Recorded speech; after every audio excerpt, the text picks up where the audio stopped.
Shalom, salam sejahtera bagi Bapak Ibu, Saudara-saudara, anak-anak yang dikasihi oleh Tuhan Yesus Kristus. Jumpa kembali bersama saya Pendeta Eka di dalam renungan firman Tuhan pada hari ini, hari Rabu 23 Maret 2023. Sukacita dan damai sejahtera dari Tuhan Yesus kiranya menyertai hidup kita sekalian, puji nama Tuhan. Sampai pada pembacaan firman Tuhan hari ini, yakni kitab Daniel pasal yang ke-8. Kiranya firman Tuhan memberkati kita sekalian. Baik, sebelum kita akan merenungkan bagian firman Tuhan hari ini, kita akan berdoa terlebih dahulu. Tuhan Allah Bapa di surga, di dalam nama Tuhan Yesus, kami datang kepada Tuhan mengucapkan syukur terima kasih buat kasih setia yang sungguh nyata dalam hidup kami dan kami alami. Biarlah semuanya itu memberikan kami terus semangat menjalani kehidupan bersama dengan Tuhan. Lebih dari semua itu, kami mau menjadi pribadi-pribadi yang taat akan firman-Mu. Mampukan untuk kami dapat memahami setiap pembacaan firman Tuhan dan perenungannya. Kau juga memampukan kami untuk kami menggenapi firman Tuhan dalam hidup kami. Terima kasih Bapa, terpujilah nama-Mu. Demi nama Tuhan Yesus kami berdoa. Haleluya. Amin. Daniel pasal 8 ayat 15-27, demikian firman Tuhan. Sedang aku, Daniel, melihat penglihatan itu dan berusaha memahaminya, maka tampaklah seorang berdiri di depanku yang rupanya seperti seorang laki-laki.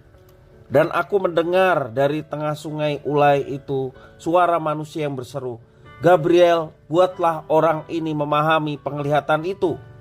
Lalu datanglah ia ke tempat aku berdiri, dan ketika ia datang terkejutlah aku dan jatuh terlungkup. Lalu ia berkata kepadaku, "Pahamilah anak manusia, bahwa penglihatan itu mengenai akhir masa." Sementara ia berbicara dengan aku, jatuh pingsanlah aku terlungkup ke tanah. Tetapi ia menyentuh aku dan membuat aku berdiri kembali. Lalu berkatalah ia, "Ku beritahukan kepadamu apa yang akan terjadi pada akhir murka ini, sebab hal itu mengenai akhir zaman. Domba jantan yang kau lihat itu dengan kedua tanduknya ialah raja-raja orang Media dan Persia. Dan kambing jantan yang berbulu kesat itu ialah raja negeri Yunani. Dan tanduk besar yang di antara kedua matanya itu ialah raja yang pertama. Dan bahwa tanduk itu patah, dan pada tempatnya ia muncul 4 buah. Berarti 4 kerajaan akan muncul dari bangsa itu, tetapi tidak sekuat yang terdahulu.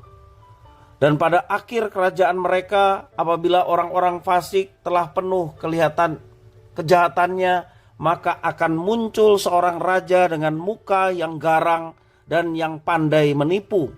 Kekuatannya akan menjadi hebat, tetapi tidak sekuat yang terdahulu. Dan ia akan mendatangkan kebinasaan yang mengerikan, dan apa yang dilakukannya akan berhasil. Orang-orang berkuasa akan dibinasakannya, juga umat orang kudus. Dan oleh karena akalnya, penipuan yang dilakukannya akan berhasil. Ia akan membesarkan dirinya dalam hatinya, dan dengan tak disangka-sangka banyak orang akan dibinasakannya. Juga ia akan bangkit melawan raja segala raja. Tetapi tanpa perbuatan tangan manusia, ia akan dihancurkan. Apapun penglihatan tentang petang dan pagi itu, apa yang dikatakan tentang itu adalah benar. Tetapi engkau sembunyikanlah penglihatan itu, sebab hal itu mengenai masa depan yang masih jauh. Maka aku, Daniel, lelah dan jatuh sakit beberapa hari lamanya. Kemudian bangunlah aku dan melakukan pula urusan raja. Dan aku tercengang-cengang tentang penglihatan itu, tetapi tidak memahaminya.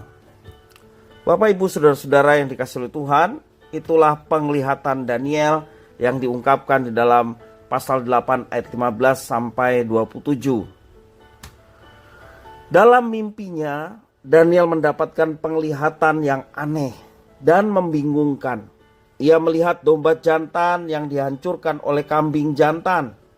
Ia berupaya untuk memahami dengan akal budinya, namun semuanya itu menjadi sia-sia. Ia pun bertanya kepada Tuhan Allah, yang adalah sumber segala hikmat dan pengetahuan. Harapannya terwujud ketika ia dihadapkan dengan munculnya seorang yang berupa laki-laki. Dan ternyata laki-laki itu adalah seorang malaikat yang bernama Gabriel. Nama Gabriel berarti Allah itu perkasa. Itulah arti nama Gabriel.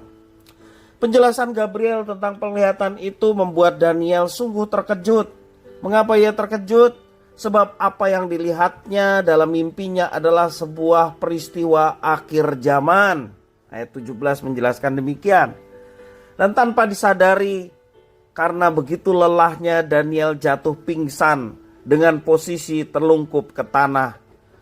Dengan segera Gabriel, malaikat Tuhan, menyadarkan Daniel dan membantunya untuk berdiri supaya bisa mendengarkan penjelasan Gabriel hingga tuntas. Dijelaskan di dalam ayat yang ke-18. Inti dari penjelasan Daniel adalah yakni menjelang akhir zaman akan timbul pertikaian antar bangsa. Dalam kondisi yang kacau balau ini akan muncul seorang penguasa yang zalim dan licik. Ia memakai akal bulusnya untuk menghasut. Ia memakai segala kekuasaannya untuk menghancurkan lawan politiknya agar kekuasaannya semakin besar. Tak segan-segan ia menganiaya dan membinasakan, bahkan membinasakan orang-orang kudus Allah. Malaikat Gabriel pun menyampaikan pesan kepada Daniel agar menyembunyikan penglihatan tersebut karena hal itu menyangkut rahasia akhir zaman. Bapak Ibu saudara-saudara yang dikasihi oleh Tuhan, kita perhatikan bahwa merahasiakan sebuah penglihatan bukanlah hal yang mudah. Sebab menyimpan rahasia yang besar seperti itu menjadi beban yang menguras tenaga dan melelahkan hati, pikiran dan jiwa. Tidak heran kalau kondisi fisik Daniel begitu lemah ketika dia melihat penglihatan itu. Dan pada akhirnya ia jatuh sakit selama beberapa hari lamanya. Itulah yang dialami oleh Daniel. Bapak Ibu saudara-saudara, mencari makna atas sebuah peristiwa dalam kehidupan terkadang sangat melelahkan. Saat mengalami kondisi seperti itu, kita membutuhkan dukungan.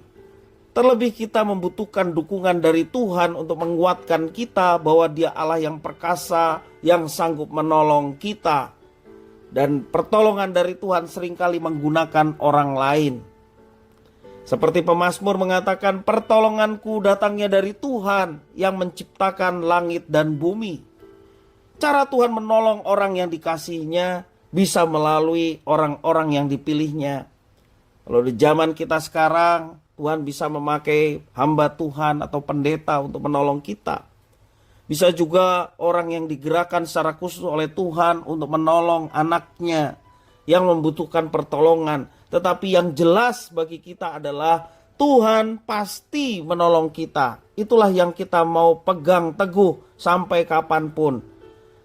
Zaman Daniel, zaman kita, Tuhan yang kita sembah dengan yang Daniel sembah adalah Tuhan yang sama. Tuhan pasti menolong kita. Sehingga kita berani berkata, Ebenezer. Sampai di sini Tuhan menolong kita dan terus menolong kita. Karena itu, mari kita cari Tuhan.